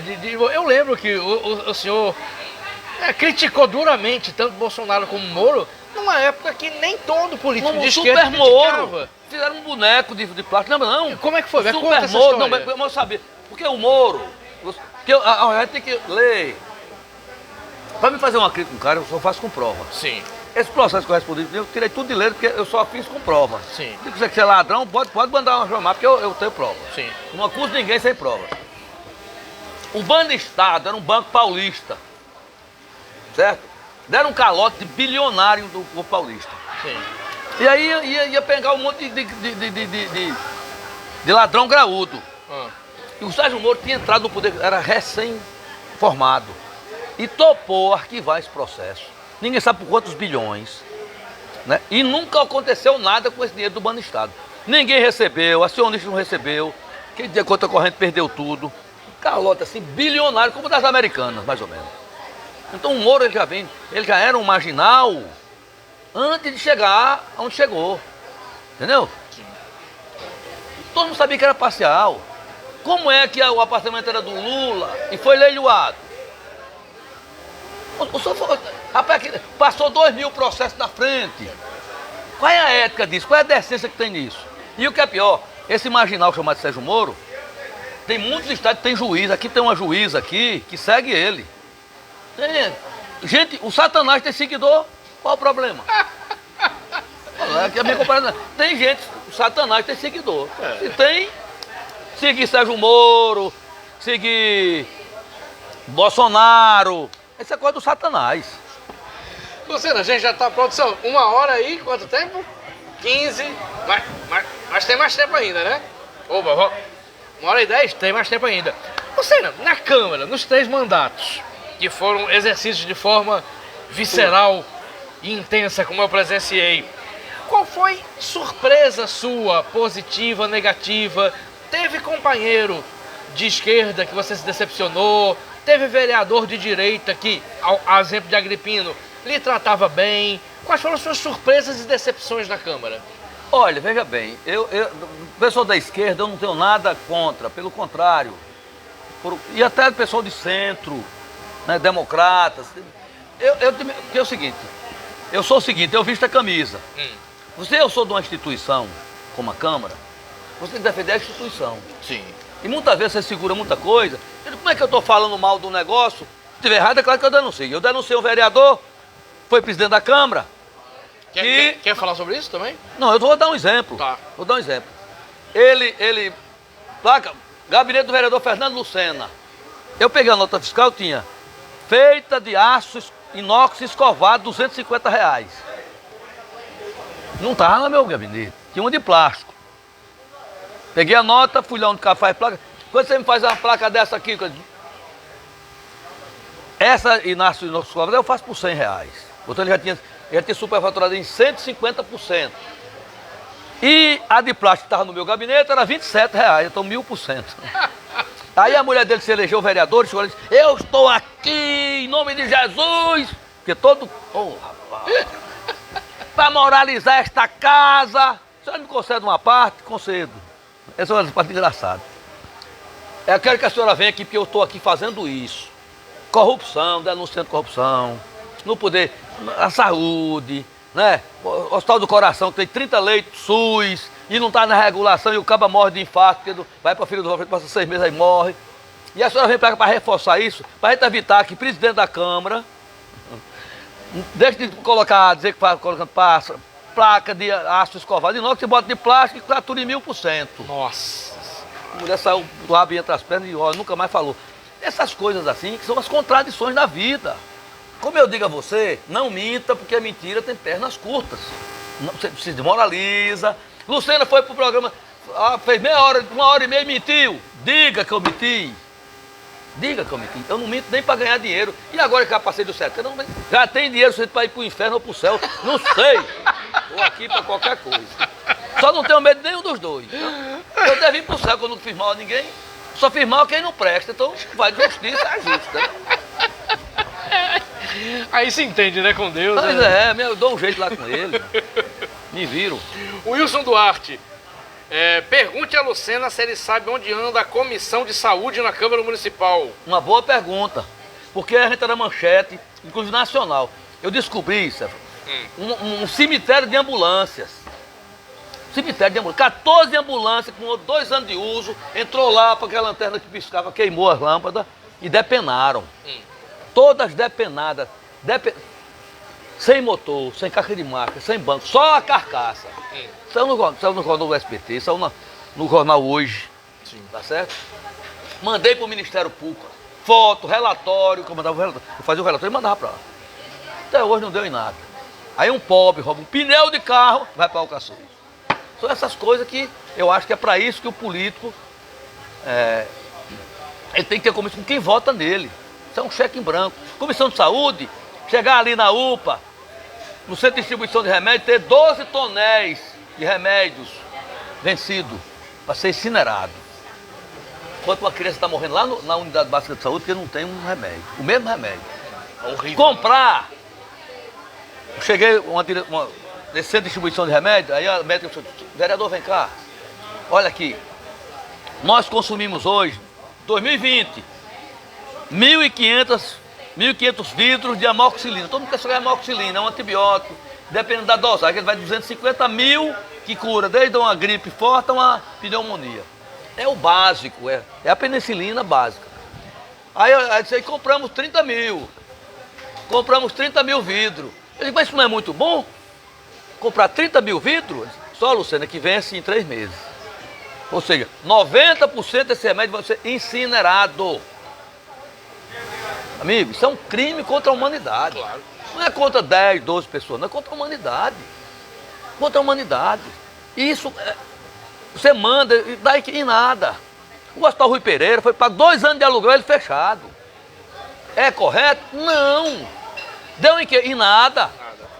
O seu Cipriano Maia está por aí solto. Então, são essas coisas que eu não tolero nem permito. Você teve, o amigo teve uma briga feia com o Cipriano, que eu lembro. Tive por isso. Cipriano, que é o secretário de saúde do governo Fátima O maior Bezerra. desastre quando foi do município e o pior desastre do governo de Fátima. Como é que foi essa briga? Eu lembro disso. Não, por isso. Eu chego lá, você sabe o que é. Primeira vez que eu fiz a visita como centro de saúde. Eu, doutor Franco Capistrano, Carla Dixon, Cícero Martins e Pedro Aquino, última comissão. Quando eu chego no Hospital Rui Pereira, nesse tempo que não tinha Covid, ninguém andava de máscara. A enfermeira só deu uma máscara para cada um. Eu não entendi, botei no bolso de trás. Olha que eu sou do lixo, viu, velho? Sou do lixo. Ia pro forno do lixo, a mosca entrando na todo canto, mau cheiro. Aí eu digo, mas eu sou do lixo, eu entendi que podia ser alguma coisa. Quando eu abri a porta da enfermaria, eu não vomitei porque era 3 horas da tarde. Um mau cheiro. Mau cheiro. Ser humano vivo. O diretor me chamou assim, vereador, o maior crime que vão praticar contra a população do Rio Grande do Norte é fechar esse hospital. Primeiro, você fechar 200 leitos SUS é um crime em qualquer lugar do Brasil. E você perder um dedo, uma perna, um pé, por si só já é um trauma gigantesco você perder. Sim. E você, com aquele mau cheiro, quando entra numa enfermaria que não é do ramo, todo mundo sai de perto de você. Aquilo é um hospital próprio. Você chegava no Rui Pereira com a perna preta, fazia um cateterismo, você voltava andando. Hoje não tem mais. Passamos de 7 para 70 amputações em 2020. De 7 para 70 mês. O Rio Grande do Norte tinha naquela época 400 mil diabéticos críticos. Né? Natal com mais de 50 mil. Então, são essas coisas que... Aí é o P. Qual é o P? Não me interessa. Se esse P permite que gente como Cipriano vá ser secretário de saúde, né? E cometa crimes contra pobres, que não era contra rico, que nesse mesmo governo, lá no hospital que eu fui, o diretor quis me pedir de entrar, que a lei 140 do governo Lula, esse grande governo Lula, presidente Lula, diz o quê? Cidade com mais de 500 mil habitantes tem que ter a comissão de saúde e o secretário de saúde tem que prestar conta a cada 4 meses. Eu fui para lá, tem 30 leitos lá, pago mensalmente, vazio, de reserva, que não está na regulação. Na regulação. Portanto, quando o vereador adoece, vai para lá e a conta que paga é o SUS. Quando o político vai, ou amigo de político, vai tudo para lá. E eu fui, tinha 11 pessoas, nenhuma de Natal. Mas a conta veio para Secretaria Municipal de Saúde de Natal. E eu era vereador de onde? De Natal. Portanto, eu tinha feito a população de Natal. Ok? Então, são essas coisas que eu não engulo, seja o pé que for. Eu fui eleito pelo povo para cuidar do povo. Para cuidar do povo. Se o meu partido está cometendo erros, fui lá, eticamente, 3 reuniões com o secretário de saúde, Eleika Bezerra, que não tem a ver comigo, foi comigo. Eu levei uma comissão de vereadores, olha, não pode, isso aqui tá. Entreguei um relatório, e o Cipriano sequer recebia a gente. Aí eu vou dizer que esse cara é um cara bom porque era do PT. Ele passa no pé da puta que pariu. Vai pro cacete. Tem conversa aí. Perfeito. Por falar em vai pro cacete, o senhor citou agora Cícero Martins, que brigava com todo mundo. Todo mundo. O senhor brigou com ele? Direto, todo dia. Fala. Porque nazifascista no cacete. Conta no um cacete. pouco. Brigava toda hora, porque ele é débil mental como todo bolsonarista. Vou atingir algumas pessoas, desculpa, mas é o que eu acho. Deus. Eu acho que você não tem miolo, é um povo que está no mundo da lua, acaba que a terra é plana, que vai se comunicar com o celular com não sei com quem, para não sei o quê. É porra louca. Então, ele é um porra louca, continua porra louca desse jeito, e a gente brigava todo dia. Todo dia. Ele brigava Não, todo ele mundo, é porra né? louca, brigava todo mundo. Macho o senhor, até inclusive. brigou até com o Luiz Almir, que eu não sei do que eles se entenderam, mas o problema deles. A minha briga é ideológica e não se interessa da população. Tem a gente tem para a reta final, tem as perguntas aqui da Aline que eu vou fazer, da Natália que eu vou fazer, mas deixa eu fazer uma. Eu lembro que faz 2 anos eu entrevistei o senhor para Saiba Mais. E fui lá no sindicato e tem uma parede pintada com o rosto de Stalin. É. O senhor já falou isso aqui, se declara stalinista. Isso já lhe rendeu crítica, problema? Já aconteceu? Muito. Fala um pouquinho sobre isso. Muito, veja só. Porque quando eu entrei no movimento estudantil, você tinha... Quando eu disse que o mundo ia... tá acabando a União Soviética e os trotskistas comemorando, a chamada esquerda festa. A esquerda que a direita gosta, né? Eu chamo o trotskismo, mas a esquerda que a direita gosta, porque ele faz o jogo da direita. É liberdade, não sei o que lá, e papapô. Eles, os cacos do muro vai cair na cabeça da classe trabalhadora. Precisa de uma referência. Uma referência, vou dar alguns dados aqui, que a mídia nunca mostrou. Eu fui a Moscou 2 vezes, vou a 3ª agora. Bacana. Você já em Moscou, você só vê Moscou de 35 a 53. De lá pra cá não tem mais nada. Você tem as 7 filhas de Stalin, torres gigantescas, 10, 30, 40 andares, coisa mais linda do mundo. Que era o quê? As colunas de férias da classe operária. Eu visitei apartamento, que aqui no Brasil seria rico, apartamento de 3 quartos, junto 3 e 3, eu fiquei num hotel desse. Feito para os trabalhadores do metrô. Ou seja, o GUM que foi o Boris Yeltsin, o vagabundo bêbado, foi lá e deu para um amigo dele italiano de graça. Onde distribuía, onde eram as cooperativas dos trabalhadores faziam sua feira, toda no mármore. As estações de metrô do estudante, do trabalhador, toda feita à mão, coisa de alto luxo. Aí você vem, até 53, a estação do metrô é uma. As obras de arte roubadas, as fotos de estala arrancada. E aí foi o homem do século XX. Foi perguntar para ele quem era o homem do século XX, ele ganhou de Lenin. O homem, maior personalidade do século XX da União Soviética, da antiga hoje Rússia, foi Stalin primeiro, Lenin segundo, e esse vagabundo está lá, o tal do Putin, terceiro.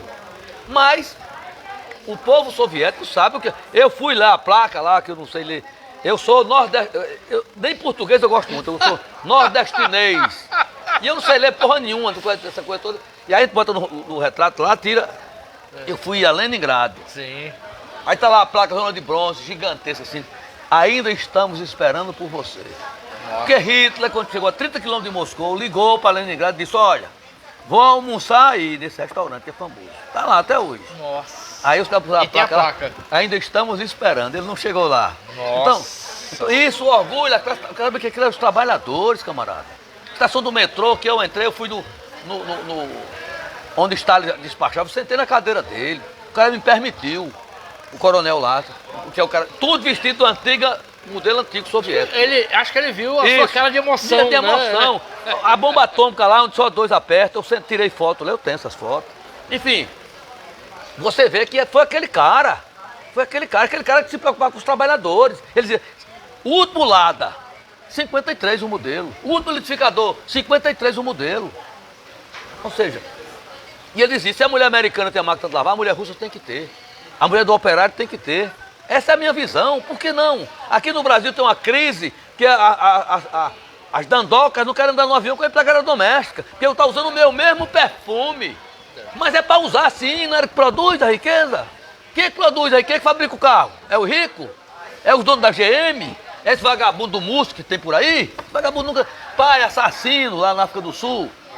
Esse cara, esse bandido aí, esse cara, o pai dele, na época do apartheid, quando um negro achava um diamante nas minas da África do Sul, era fuzilado, para não dizer. Aí esse cara é o mais rico do mundo, é o mais ladrão do mundo, entendeu? E fica aqui todo mundo babando o cara, porque o cara. Esse tipo de gente eu não tolero. Quem quiser, leva para sua casa. Você gosta do que não presta, leva para sua casa. Não tem obrigação? Vamos, reta final, ler as perguntas finais aqui. Natália Chagas, nossa assistente de produção. Luciana, como você mantém a esperança de mudar o mundo depois de tanta luta? Porque é o seguinte, eu li um livro do camarada cearense que era Socialismo ou Barbárie. Vai chegar um momento, o cabo é rico, mora num condomínio bonito, mas vai fazer a feira. Ele vai sair. Tem não sei quem que é bilionário, Mas a miséria, como eu vi hoje, chegar numa casa hoje, lá no Guarapes, 3 mulheres olham para mim e dizem, seu Fernando, me dê um dinheirinho, que hoje aqui ninguém comeu nada. Nossa. Mas Paulo Freire, o nosso grande Paulo Freire, dizia o seguinte, o homem que está com fome, ele não pensa em revolução, ele pensa em comer. Sim. Mas se tiver lideranças verdadeiramente populares, a União Soviética é o último lugar, se você for ler Karl Marx, que muita gente não sabe nem o que é que Marx diz? A revolução acontecerá num país altamente desenvolvido, onde não haverá nem patrão nem empregado. Seria agora. Quem sabe a teoria de Marx não está certa?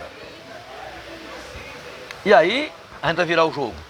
Vou morrer com essa esperança de que a classe operária vai compreender, e eu cito Mao Tse Tung.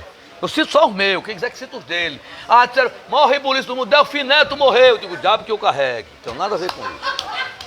Tomei foi uma de uísque para comemorar a morte daquele desgraçado. Ministro da ditadura. Então, eu sou assim, eu homenageio os meus, né? E condeno os outros, como eles fazem com a gente, entendeu? Então, Marcos Seguidor dizia, se o boi de carroça soubesse a força que tinha, não aceitava a canga no pescoço. Ele quebrava a carroça e corria atrás do dono. Mas ele não sabe, passou o dia inteiro todo ganhando um monte de capim de tarde. Quem sabe um dia esse boi criar essa força, que o Malco dizia, e vira esse jogo. E a gente muda tudo isso. Então minha esperança, eu posto todas as minhas fichas nisso. Perfeito. Na revolução. E vamos para a reta final aqui. Aline Cavalcante, fale da história do Leningrado. Leningrado. Por que o nome Leningrado? É bom as pessoas perguntarem. Leningrado, o conjunto, né? Era um assentamento. Sim, um assentamento. Que chegou isso. a ter 2.000. Não é Leningrado a cidade russa, não. É um assentamento aqui em Natal. A origem do nome. Veja bem, eu era o Cid Limpa, a CUT, o PSTU, os trotskistas ajudaram nisso, porque tinha um advogado. O Cid Limpa, todos nós. Quinta-feira da Paixão, alugamos rodoviários. Pegamos um ônibus rodoviário, alugamos mais 2 ônibus, 3 caminhões, sempre que a gente sai da frente da urbana, a polícia encosta. Aquela multidão na frente da urbana encosta a polícia. O que é que estão fazendo aí? Não, nós vamos para uma missão religiosa. O pessoal que vai tudo para uma missão religiosa. Eles passaram e tal. E nós ocupamos uma área de 19 hectares. Que era do Nelson Chá, Nelson, não sei o que lá, e o Carlos Alberto, que é senador, vinham disputando de quem era a terra.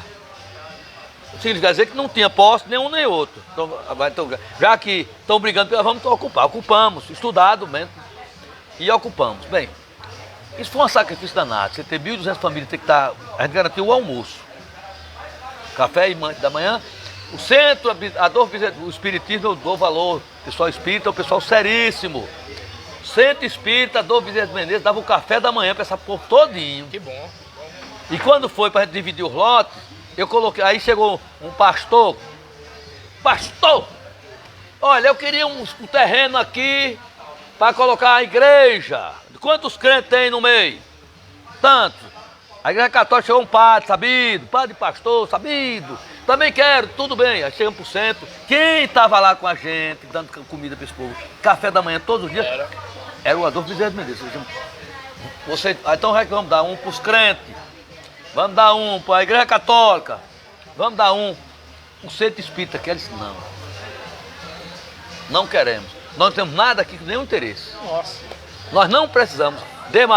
Mais uma família ter um teto. Nossa. Estou dando um depoimento de que aconteceu real. E está lá a igreja católica e está lá os crentes no mesmo terreno. Né? Então, é isso que eu quero mostrar aqui. Então, fizemos esse debate. Aí, qual o nome? Aí, terra de Canaã. Não sei nem onde fica esse Canaã, nem que terra é essa. Terra não sei de quê. Aí eu digo, olha, aqui é uma batalha.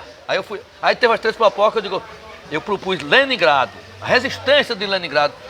99. Você sabe a história, né?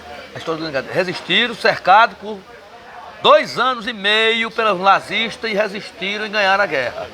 Então foi uma batalha de Leningrado. Tem um filme aí que eles assistem. Assistem a Batalha de Leningrado. Batalha de Leningrado, que é uma resistência. Eu fui lá e aprovei por unanimidade o nome Leningrado. Foi eu que batizei aquele Leningrado. Muita gente nem sabia, né? Nem sabia. Não sabia. Tem até uma nossa deputada que fez um filme que sequer me cita no filme. Eu acho isso uma canalice. Mas o nome Leningrado, quem foi que botou o nome? Não pode estar lá. Foi matéria do jornal. Inclusive, esse jornal que eu falei, botou assim: querendo reviver o comunismo falido. Na época, quando eu botei o nome, o cara deu uma porrada em mim. Fernando Lucena, que a gente botou o nome lá de Leningrado, não perguntou se foi aprovado por unanimidade das famílias ali presentes. Então o nome de Leningrado fui eu que aprovei numa assembleia, como tudo que era lá era aprovado, que eu quero até contar um fato histórico, se der. Aí os traficantes começaram a entrar lá. E a gente tinha guarda, né? Tinha guarda armada lá, a gente então buscava na bala lá, duro. Aí eu disse, vamos pegar o caba, pega o caba. Aí eu disse, se pegar ele, deixa ele amarrado para entregar a polícia no outro dia, porque tem dado exemplo, né? Só que o senhor é mais radical do que eu. Pegaram o cabo às 6 horas da noite, tinha um tanque lá, 10 mil litros de água. Botaram o cabo dele, amarraram o cabo dele só com a cabeça de fora. Meu amigo, às 7 da manhã o cara disse, Lucena, venha pra cá. Eu tenho um problema pra você resolver aqui. Chegou, o cara tava todo já... Como é o nome da doença? É hipertermia. É uma doença que quando o carro fica muito frio, morre. Mas o cara tava quase morto, rapaz. Quando o cara escolheu, mas que diabo vocês fizeram aqui? Não, o traficante tava vendo droga aqui, a gente pegou. Aí eu tiro o cabo daí. Tá, tem cana aí? Já tem. Cana nunca faltou. É bicho bom. Demos quase um copo de cana. Toma um copo de carcaça pra esse cabo não morrer. Pá! Já tá falando? Eu digo é o seguinte, quando ele puder andar, vocês me avisam. Quando tá o cara de pé, o cabo... Sei quando ele segurou, eu digo, você agora vai sair daqui e vai dizer que dessa vez eu ainda tirei do tanque. Da próxima eu não tiro, não. Enquanto eu tava lá, nunca mais apareceu droga, não tinha. Toque de recolher, 8 horas apaga as luzes, apagava. Era disciplina total. Bem, depois eu saí e conseguimos as casas. Hoje Leningrado é um bairro, uma maravilha. Naquela zona ali, uma área muito boa, expansiva. Vai valer muito dinheiro para aqueles trabalhadores que estão lá, que tem gari nosso morando lá até hoje. Perfeito. Estou aqui com Fernando Lucena, sindicalista, militante político, candidato a vereador em Natal. Vou aqui para a última pergunta, o último comentário, mas antes, a gente falou tanto de cana, falou de cana. Rapaz, é brincadeira. Uma cortesia da Cachaçaria Amorim, que é apoiadora do programa, uma cachaça Maria boa. Maria, já tomei, aqui é cachaça boa mesmo. Pronto, aí. Tá vendo? Vou levar pro forró, já começou, viu? Isso, né? Vai tomar lá com queijinho assado, não? Aí, André, chega já, morreu de rir ali, ó. Se lambendo ali, ela não, mas Francisco vai tomar uma mais eu. Muito obrigado aí, a cachaça aqui, vamos fazer uma propagandazinha. É daqui mesmo? A cachaça é paraibana, mas a Cachaçaria Amorim é aqui no Beco da Lama. Precisa até conhecer. E é o seguinte, eu quero advertir o senhor que gosta de cachaça, a Coca-Cola, meu pai morreu com 90 anos, nunca tomou a Coca-Cola. Nunca tomou? Porque o partido dizia que na hora que você tomar uma Coca-Cola, tá dando dinheiro pro imperialismo americano. O que é verdade. Ele nunca tomou Coca-Cola. Agora que eu tô comprando as marcas nossas aqui, quando você vê o nome aqui, Cristal, é 51. Quanto é um litro de 51? Da cachaça pau de urubu. A gente chama pau de urubu, Pau de urubu sabe o que é, né? Não presta pra nada. Então, a 51 ela pega, compra uma marca. Aí, essa aqui deve ser hoje R$12, R$13. E é cachaça mesmo, né? É boa. Cachaça boa. É feita no alambique, foi destilada, etc. Você de cachaça tem aguardente. São duas diferenças diferentes. Então a cachaça boa essa cachaça aqui por R$15, R$20 é barata, porque é boa. Você não dá ressaca, não dá bafo de bode, exatamente, etc, você pode tomar. Aí ela compra a marca e mete 51 dentro. E o pessoal fica com... Mas ela bota aqui o nome Cristal, que é a marca da Coca-Cola. Para água mineral e cachaça. Então, meu amigo, vou comprar... Olha, tem o nome Cristal, não quero nem ligar, você que estava tomando 51, cara, que só a porra, viu? Porque com o dinheiro compra 3, Roberto que é especialista nisso, dá para comprar 3 litros. Então, fica a dica aí. Fica a dica aí. Além de Stalin e militância política, conselhos sobre cachaça de qualidade. A Aline Cavalcante está dizendo, Lucena, fale um pouco sobre suas propostas para os próximos anos, caso seja eleito. E o que falar para os eleitores que estão em casa. Você, meu amigo, não tem candidato ainda? 50222, Lucena. Vamos ganhar essa parada. Viu? Para a gente voltar para a Câmara. Comissão de Saúde, fiscalizar a saúde, que é o nosso papel. As comissões temáticas da Câmara estão todas falidas e fechadas. Aquilo lá virou não sei o quê. Até eu estou dizendo, meu coisa, você vai voltar à Câmara para fazer debate. Eu provoco. Porque se não tem ninguém para provocar, não tem debate na Câmara. O plano diretor foi aprovado por unanimidade. Isso é um crime. Vamos botar uma peruca no Morro do Careca, meu filho. No outro eu estava lá. Não deixamos, foi gente... Aquela confusão toda. Foi pior agora. Entendeu? E quer até agora construir na via costeira. É. Para os ricos passear e os pobres nem andar na praia vão. Ok? Então veja só. Eu quero dizer que eu vou voltar para a Câmara para defender os trabalhadores e as trabalhadoras. Saúde pública de qualidade. Educação. Eu fui onde? Ao Sol da Luiz Gonzaga, uma escola. Sim. E era um CMEI. Faz 2 anos que está fechada e não tem nem previsão de reabrir. Eles estão fechando as escolas, não reabrem, depois botam um quartel de polícia, botam não sei o que no lugar, e é uma escola a menos para o filho dos trabalhadores. Então, saúde, educação, limpeza urbana e transporte, que é a maior vergonha. Olha, eu fiz uma CEI na Câmara, deviam na época 160 milhões de impostos. Tinha um convênio com o Detran, um ônibus, se você for multado hoje, no outro dia chega a multazinha. Se você não pagar, você não emplaca seu carro. Ônibus não. O procurador do município disse que ia fazer o convênio. Isso do governo ainda, Carlos Eduardo, entra Álvaro Dias e essa malandragem continua. Quando eu saí em 2020, na pandemia, eu coloquei uma lei que era para dispensar o ISS. O ISS para as empresas de ônibus, disse o seguinte: não poderá nem aumentar ônibus, nem o preço da passagem, nem reduzir a frota. Né? Terminou a pandemia. Aumentaram a passagem e reduziram a frota de 50%, que continua até hoje. Até hoje. Foi reduzida. E no domingo não tem nem ônibus mais. Por que é que a mototáxi está tomando conta das ruas e os Uber? Porque as pessoas preferem pagar um pouco mais porque não tem ônibus nenhum. E esses caras estão enchendo os bolsos de dinheiro. Depois o governo do estado liberou o ISS. O ICMS. Esses caras estão aí. E a sucata velha que vendia Paraíba para cá. Eu fotografei, mostrei, não tinha 727 ônibus. Não tem 500 hoje. E aumentaram a passagem. Então, essa gente tem nada a ver com o pobre, com o trabalhador. Pode sair na porta. Às vezes as pessoas do extrato a gente, todo político essa coisa, eu caso 38 e não aceito mudar meu número. Não me vem com essa, não aceito. Provocação eu respondo, eu não aceito esse tipo de provocação. Porque eu não for parte dessa panela que se elege para arranjar emprego, empregar a família e se vender e ser baba-ovo de prefeito. Sou baba-ovo de ninguém. Quero pedir seu voto para ser um vereador do povo. Porque todo mundo é empregado do povo. Lula é empregado do povo, então deixa de ser. Fátima Bezerra é empregado do povo. O juiz é um tão danado, é empregado do povo. Tem até um juiz que foi com raiva de mim. Tem um juiz aí, dizendo que ele tem empregado. E não é não? Seu salário cai do céu? É não. É até aquele desempregado, coitado, compra um quilo de feijão, manter o seu salário. Então, todos nós somos empregados. É servidor público, é empregado do povo. Agora, tem que fazer jus ao que ganha e respeitar o povo. Não maltratar o povo, como a gente vê aí. Se me der anúncio também agora do Bolsa Família. Estão cortando, dando doer no coração, mas com 4 meninos desempregados moram no barraco, cortaram o Bolsa Família dela. Que é isso? Que é isso? Eu fui lá, nem deixaram eu entrar. Tratando mal.